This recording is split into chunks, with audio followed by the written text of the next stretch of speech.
everyone. In today's presentation, we are going to talk about providing effective reinforcement. This presentation was created by Dr. Jason Hurst. Dr. Hurst has a Bachelor's of Science in Psychology, a Master's degree in Applied Behavioral Analysis, and a PhD in Behavioral Psychology. He has been working with children on the autism spectrum since 2011 and has extensive experience working as an educator for children and adults with and without developmental disabilities. Let's get started. In this training module, we will begin by reviewing the concept of reinforcement and factors that influence motivation. Then we will discuss how to maximize the effectiveness of reinforcers in practice and provide some examples for practical application at home. In order to choose an effective reinforcer, we have to know something about motivation, or what an individual is motivated to earn. An effective reinforcer is something someone is willing to engage in, some effort to obtain, or achieve. We also have to consider that motivation changes from moment to moment according to a few factors. For example, how we are feeling changes what we might be motivated to earn. You're not going to want to go on a roller coaster if you're already feeling ill. You do not want to work hard for a snack after you've just eaten a big meal. Our psychological states impact what might be an effective reinforcer. The strength of motivation can also be affected by the quality of the outcome. We might all like to win a car, but we'd be more motivated to win a fancy sports car compared to an economy car. Motivation can change according to how effortful the task is. Many of us might like to earn a few extra bucks, but not if we end up having to do something super hard to get it. Finally, sometimes we have to choose between a few things because we can only have one for one reason or another, which sets up a sort of competition. Behavior analysts have terms for events that affect motivation. We call anything that increases the value of a given outcome an establishing operation. The result of establishing operation is that a certain behavior becomes more likely to occur because the individual is currently motivated to earn that certain outcome. The clearest example of an establishing operation is the time passing since your last meal. As time goes on, the value of food rises steadily until we're motivated enough to go to the fridge. If you've spent a good amount of time without eating, you can imagine that you'd be highly motivated to do whatever you had to do to get some food. When you're thirsty, the sight of a cool glass of water is pretty appealing. When you get cold, you reach for that blanket or go put on a sweater. The opposite change in motivation is called an abolishing operation. This is any event that, at least temporarily, decreases the value of a consequence, and therefore decreases motivation to earn that outcome. In contrast to being hungry, having just eaten a large meal would make you less motivated to earn more food. You don't want the blanket when it's 80 degrees.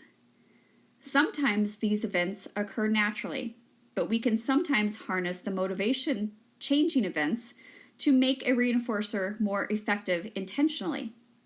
For example, if you wanted to use ice cream as a reinforcer for some important behavior, you wouldn't want to serve it up as a dessert every day after dinner. You'd want to keep it in reserve as something special. The value of reinforcers follows some common principles in economics. Just like commodities, the value of a reinforcer can be influenced by a scarcity of supply, whether the reinforcer is available now or later, how much of it we stand to receive, and whether there are any easier ways for us to get it. We tend to want things we don't have, so being in a state of deprivation can affect how potent a reinforcer will be. Clearly, there are some ethical issues to applying this concept. We certainly would not want to deprive a person of things they need, but we can look at events or treats that are relatively rare to identify rewards that would be more effective. It's important to note that deprivation does not necessarily mean a long time. If you've ever tried to take an iPad away from a child, you may have noticed that the state of deprivation takes hold almost immediately. We value things that are happening now more than the distant or seemingly distant future. This is a universal problem for humans, not just children. Human resource professionals try to figure out how to get people to save more for retirement because people consistently would rather have those extra bucks in their pocket than in a retirement account that they cannot touch for 30 years. Doctors try to get people to quit bad habits that produce pleasant outcomes, despite also setting us up for health problems later. In the same way, it's less likely that a trip to the playground next weekend will be as potent as something your child can have now. As children develop, they may begin to tolerate delays to getting things they want more, especially if the outcome is really big, like a trip to the amusement park. But immediacy usually remains key. Probability has similar impacts. With the exception of the lottery or other gambling games, we don't tend to place a lot of value in things that are unlikely to occur. For this reason, consistency is important. If 9 out of 10 times a behavior goes unnoticed, it's likely to fade over time. Magnitude is probably an obvious factor that affects how potent a reinforcer is. We usually like to have more of a good thing. If you want to see more trick-or-treaters on Halloween, be the house that hands out king-size candy bars instead of the fun size they'll find at other houses. I'm sure given the choice between $1 and $100, you consistently choose more.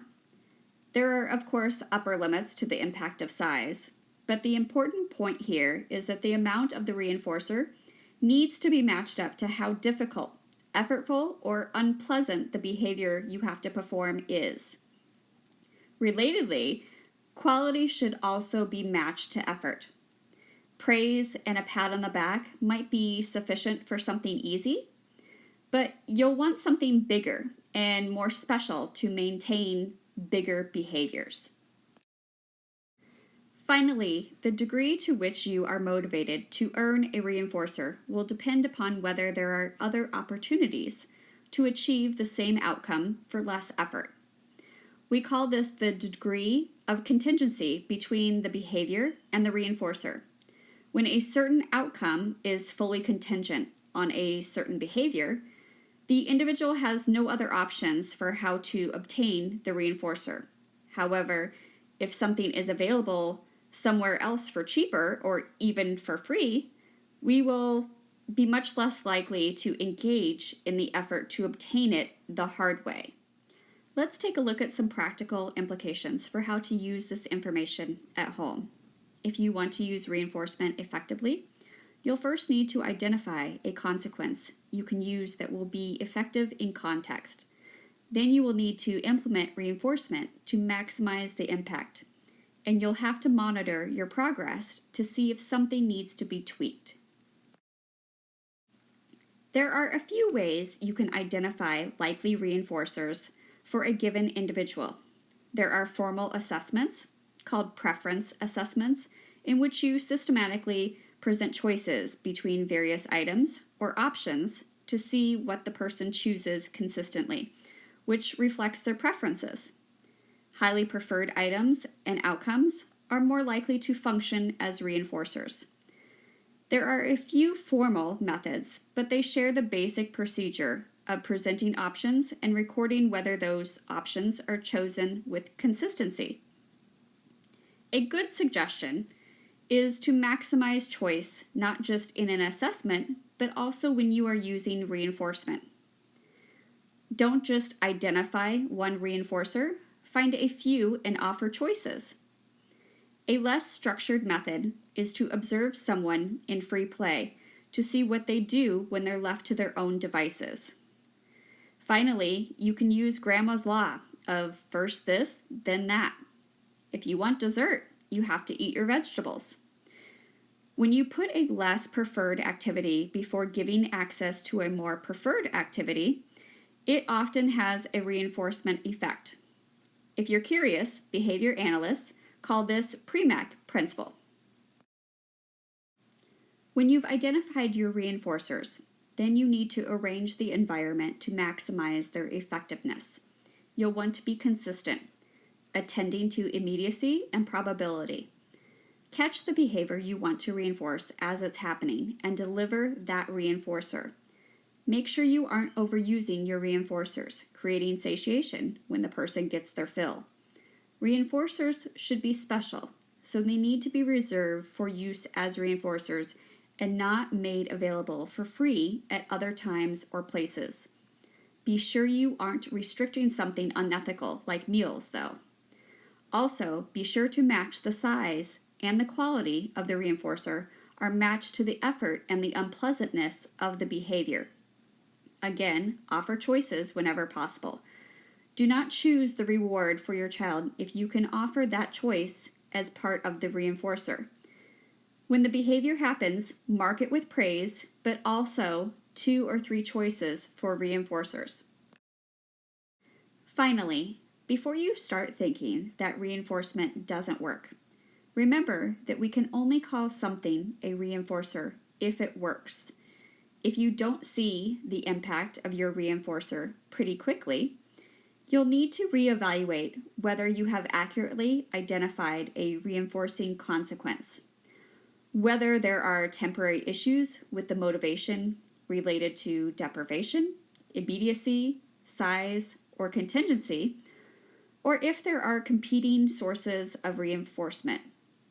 Using reinforcement effectively means continuously monitoring progress and making adjustments. Remember, motivation can change from one moment to the next, so keep an eye open for signs that your reinforcement might not be having the intended effect.